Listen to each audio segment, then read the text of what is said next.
एक आरोप ये भी लग रहा है कि आप कॉम्युनल एजेंडे के लिए वंदे मातरम के 6 स्टैंजा गाना गवाना चाहते हो, ये आरोप लग रहा है। अमीश जी, अशफाक उल्ला खान कम्युनल थे क्या, या भगत सिंह कम्युनल थे, या अब्दुल हमीद कम्युनल थे? कौन था कम्युनल? मैं पूछ रहा हूं, एक प्रश्न पूछता हूं मैं। जिसको रविंद्रनाथ टैगोर ने 1894 में पूरा गीत गाया, पहली बार उसको सुर दिया, वो कम्युनल थे क्या? क्या वंदे मातरम भी बहस का विषय हो सकता है इस देश में? ये कोई बहस का टॉपिक है? हमने कहा 150वां वर्ष हम वंदे मातरम का बना रहे हैं, जब से वो लिखा गया।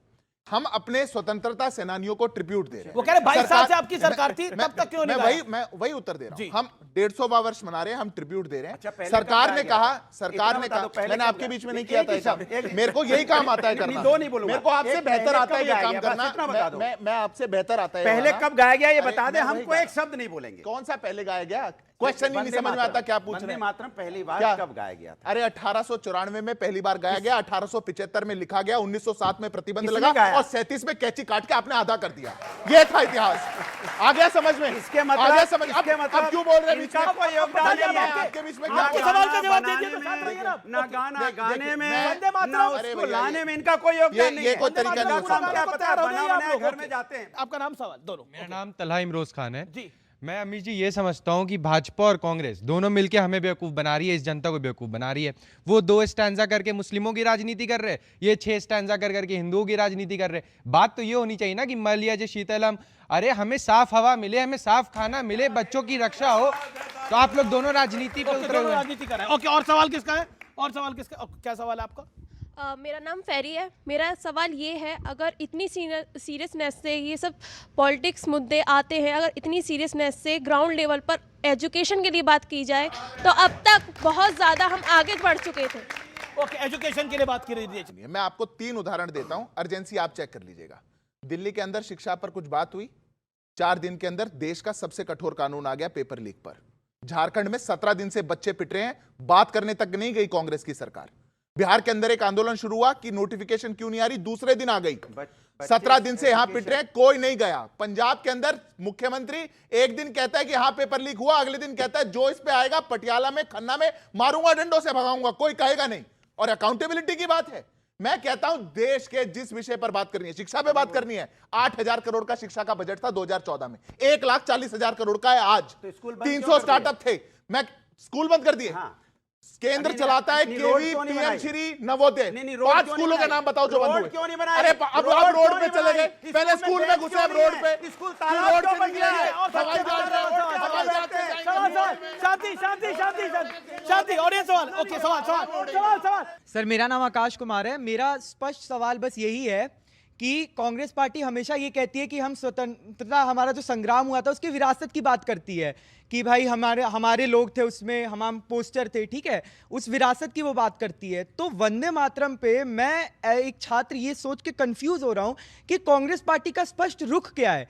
और ठीक है, मतभेद, पॉलिटिकल मतभेद होना ठीक है, लेकिन क्या उसके ऐतिहासिक इंपॉर्टेंस पे, उसकी ऐतिहासिक लेगेसी पे कांग्रेस पार्टी क्या मत रख रही है, उसका क्या उस पे मत है? वंदे मातरम पे क्या है सवाल है? 20 सेकंड में जवाब, फिर मैं आपके पास आ रहा हूं। हमारा वही रुख है जो 22 साल तक इनकी सरकार रही, जो इनका रुख था वही हमारा रुख है। हमारा तो 22 साल तक इन्होंने 2 स्टैंजा गाए थे, तब देशद्रोह नहीं था ये, तब देशभक्ति ना आपकी जागी था। 70 सालों से इस देश के अंदर हटा ना। 370 आज भी है, तो हटा दिया गया ना। हटा दिया गया? मुझे ऑर्डिनेंस दिखा दो भाई। मैं फिर कह रहा हूँ अमीश जी, मैं ऑन रिकॉर्ड आपको चैलेंज कर रहा हूँ। सुनिए ना, सुनिए अमीश जी, सुनिए। आर्टिकल 370 की पावर्स को यूज करते हुए 2 चेंजेस किए। 35 और 370 2 चेंज किए। बिल्कुल। आज भी वहां ना आप जमीन खरीद सकते हैं ना मैं खरीद सकता हूँ। अरे खरीद सकता हूँ, बता देना। लेकिन इस देश के अंदर देखिए कुछ चीजें थी, इस देश के अंदर 70 सालों से चली आ रही थी। देखिए 370 था। राम मंदिर 500 सालों बाद बना है।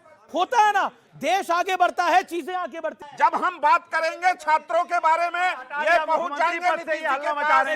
जब हम बात करेंगे छात्रों के अधिकार में, ये पहुंच जाएंगे नीतीश जी के पास। जब हम शुद्ध हवा की बात करेंगे, ये पहुंच जाएंगे वंदे मातरम पर। जब हम वंदे मातरम की बात करेंगे, ये पहुंच जाएंगे अपने हरे कुर्ते पर। इनका पूरा का पूरा लोकतंत्र में इरादा काला है। इनका कोई जनता से लेना देना नहीं। पार्टी खत्म हो गई, ये खत्म हो गए, लेकिन बीजेपी का झंडा उठाए हुए हैं। आजादी के प्रतीकों पर, आजादी में जिन्होंने कुर्बानियां दी, जिस बोल पर दी कि वंदे मातरम कहकर फांसी झूले थे, वो स्टेंजा खेल रहे हैं।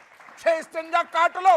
मैं तो आज भी आपके पार्टी के तमाम लोगों को चुनौती देता हूं, जिसके चक्कर में 6 स्टेंजा से 2 स्टेंजा कर रहे हो ना, उनसे 2 ही स्टेंजा गवा के दिखा दो, मैं नतमस्तक प्रणाम करूंगा। वंदे मातरम। ओके, आप वंदे मातरम के 2 स्टेंजा गा पाएंगे? नहीं, ना मुझे 2 याद है, ना मुझे 1 याद है, और ना मेरी याद करने की कोई इच्छा है, ना कोई बाध्यता है संविधान में।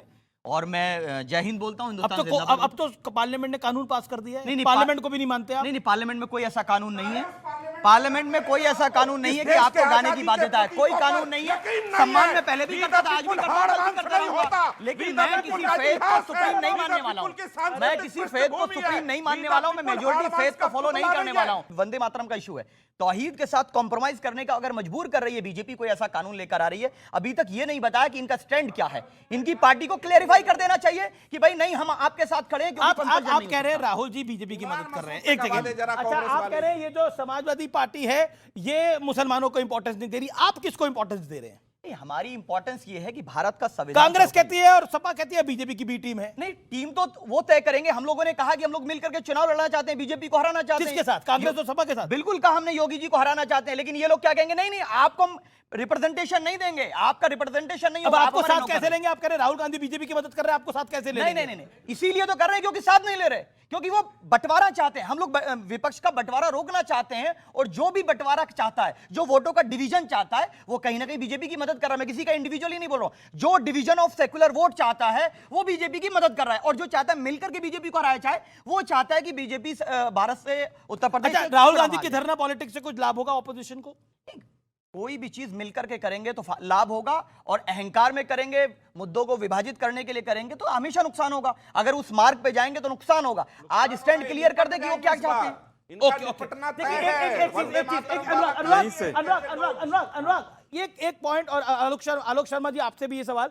देखिए, इनको आप लोगों ने बिहार में साथ नहीं लिया, बीजेपी की वहां पर सरकार आ गई, तेजस्वी यादव को बड़ा नुकसान हुआ। क्या कहना चाहते हैं? क्या आपको लगता नहीं है ओवैसी के साथ जुबली हिल्स में भी आपकी पार्टनरशिप रही है, पॉलिटिकल पार्टनरशिप, यहां पे भी हो सकती है यूपी में? देखिए, मुझे लगता है कि हम तो उस दिन जब मोदी जी के घर के बाहर धरना था तो 2-3 पत्रकार खड़े थे मेरे पीछे, वो पूछ ही रहे थे, बोला ओवैसी जी आके नहीं बैठे, बाकी तो पूरा विपक्ष आ गया। फिर वो दूसरा कहने लगा भाई साहब मिले हुए हैं इसलिए नहीं आते हो। तो क्या आप समझ गए सारी कहानी? मिले हुए? अभी इन्होंने कहा कि साहब वो सब मिलकर करें। अरे भाई, जब सारा विपक्ष वहां पर बैठा था तो आप क्यों नहीं आए थे उस दिन? केजरीवाल जी नहीं आए थे? नहीं, केजरीवाल जी कहाँ थे वहाँ? केजरीवाल जी ने तो बोला था राहुल गांधी बीजेपी की मदद के लिए आ गए। केजरीवाल इन्हीं के बड़े भाई हैं। बिहार में चिट्ठी लिखा। अरे आपसे कहा भाई, आपका कहा केजरीवाल से मतलब? ये तो बोलने दीजिए ना आलोक शर्मा को। केजरीवाल जी इनके भाई बंधु ही हैं। एक बड़ी खबर आ रही है, जेपी नड्डा ने राहुल गांधी पर बड़ा हमला कहा है। सड़क पर बैठकर नौटंकी कर रहे हैं राहुल गांधी, छात्रों के भविष्य को खत्म कर रही है कांग्रेस, जनता का ध्यान भटकाने की कोशिश कर रही है, राष्ट्रगीत के अपमान पर जनता जवाब मांग रही है, इसलिए राहुल गांधी अब इसको पलटना चाह रहे हैं, सीधे तौर पर आरोप लगाया है। लेकिन कांग्रेस का कहना है कि वंदे मातरम को लेकर आप छात्रों की गेम को पलटना चाहते हैं। पवन खेरा ने आपके राष्ट्रीय अध्यक्ष के लिए क्या क्या कहा है मैं वो बोलना नहीं चाहता, लेकिन पॉलिटिकली वो भी आपको टारगेट कर रहे हैं। देखिए, मुझे लगता है कि जिस हल्के स्तर पर कांग्रेस पार्टी उतर चुकी है, हर हल्के बयान का जवाब तो दिया भी नहीं जा सकता, क्योंकि कांग्रेस पार्टी फ्रस्ट्रेटेड पार्टी है। फ्रस्ट्रेशन कांग्रेस में नहीं, पूरे देश के अंदर है। और एनसीआरबी के आंकड़े उठाइए, बच्चों का सुसाइड रेट 43% बढ़ा है, किसानों का सुसाइड रेट 47% बढ़ा है, महिलाओं के ऊपर अत्याचार 51% बढ़े हैं। पूरे देश के अंदर फ्रस्ट्रेशन है।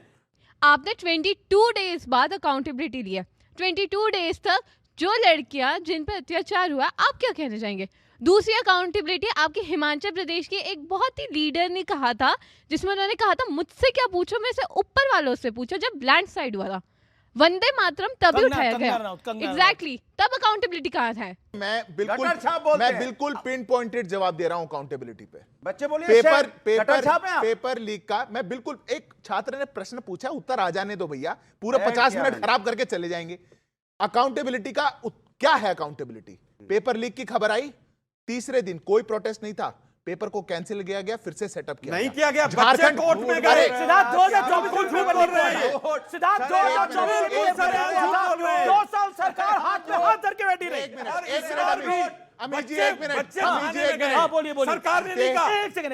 2024 में पेपर लीक नहीं हुआ। अभी हम 26 की बात कर रहे हैं। मैं 24 में भी पेपर लीक अरे हुआ मैं ना। आपको दो सरकार उदाहरण ने दे रहा सरकार हूँ, को। मैं आपको 2 उदाहरण दे रहा हूँ। 11 मई को खबर आई, नीट का 2026 का पेपर सरकार के पास खबर आई, सरकार ने तुरंत पेपर कैंसिल किया, नया सेटअप किया, सीबीआई इंक्वायरी दे दी। झारखंड के अंदर पेपर लीक हुआ, 18 दिन तक ना पेपर कैंसिल, ना सीबीआई की इंक्वायरी, ना उसकी कोई एक्सेप्टेबिलिटी, अकाउंटेबिलिटी क्या है मैं पूछता हूँ, क्या है अकाउंटेबिलिटी? जब नीट का पेपर लीक हुआ तब केंद्र सरकार को एक्टिव होना चाहिए था, और जब झारखंड का पेपर लीक हुआ तो कांग्रेस और जेएमएम की सरकार को एक्टिव होना चाहिए था। स्टूडेंट्स को जवाबदेही दोनों सरकारों की है सीधे तौर पर, और मैं ये डायरेक्टली कहना चाहता हूं।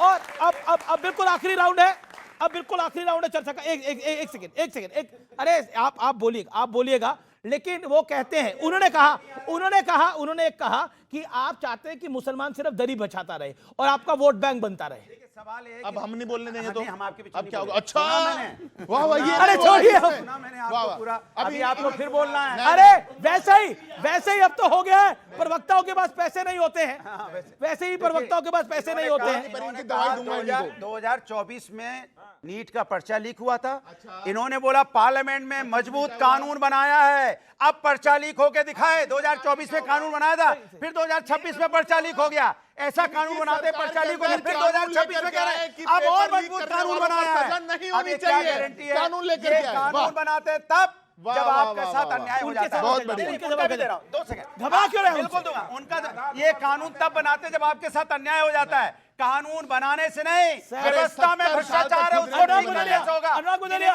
मैं ये बोलना नहीं चाहता था, अब मैं लेकिन बोलूं। मुझे एक फैक्ट बताना पड़ेगा। आपको पता है ये फैक्ट है, बीजेपी की सरकार थी, राजनाथ सिंह एजुकेशन मिनिस्टर थे, वो एक कानून लेकर आए थे कि हम नकल नहीं होने देंगे। समाजवादी पार्टी की सरकार ने नहीं, पार्टी ने, समाजवादी पार्टी ने अपनी मैनिफेस्टो में बोला जब हम आएंगे हम खुली नकल होने देंगे, और उस दौर में सरकार जीती। बिल्कुल ऐसा था। मतलब मैं बताता हूं, आई विल करेक्ट इट। इन्होंने बोला हम नकल विरोधी कानून को समाप्त करेंगे, बोला था नहीं बोला था? नकल विरोधी, नकल इन्होंने बोला। मैं पूरी बात कर लूं पहले अपनी, देखिए आप बीच में प्रोग्राम में अपनी बात जिसका नहीं कर पाता विरोध कांग्रेस से लेकर बीजेपी ने करा उत्तर प्रदेश के अंदर, कहा नकल विरोधी कानून नहीं समाप्त होना चाहिए, और इन्होंने समाप्त करा। 40 मिनट से मैं वेट कर रहा हूं, नहीं बिल्कुल नहीं, सबने बोला है, सब बोले हो। अब टाइम पास मत मुझे करिएगा। बोलना, नकल विरोधी कानून खत्म करा था नहीं करा था? नहीं खत्म करा था, नहीं गलत बोल रहे हैं। बोलने दो भाई, चेक करिए आप देखिए लोग, सवाल, नकल विरोधी कानून खत्म करा था अब नहीं मैं करा बोल था? लूं। सवाल ये है कि भारतीय जनता पार्टी युवाओं की, छात्रों की, महिलाओं के, किसानों की और बुजुर्गों की, अब मैं बात कर लूं। ये क्या वो? अरे शांति यार, अब मैं बोलूं, मैंने सुना कह रहे हैं कि आप नकल विरोधी कानून नहीं पास छोड़ो करके यार, आए। छोड़ो यार, क्या मतलब होता है? शांति प्लीज, इस तरह की बातें नहीं, पढ़ देखिए, के वो आए हैं हल्की भाई। बात करने की आदत है। कानून का समाजवादी पार्टी अच्छा, का। वो मानसिक संतुलन खो बैठे, कोई दिक्कत नहीं। आप लोग बुरा हाँ, मानना, अब जब ये आदमी पक्का संतुलन खो यकीन हो बैठता है ऐसा ही हो गया जाता है। कि उसी जमाने में पास हुए उसका अच्छा वैसे बता दीजिए, यदि आपने पास आउट बोलने कर, तो दो। अच्छा ये तो बताइए पास आउट कौन से साल में किया? अरे भाई वो ऐसे ही बकरे कहा आप नहीं बोलेंगे अच्छा ये आपने पास आउट किस ईयर में किया बता दीजिए, मामला खत्म होगा। आपका वो साल तो नहीं था ना? कौन सा?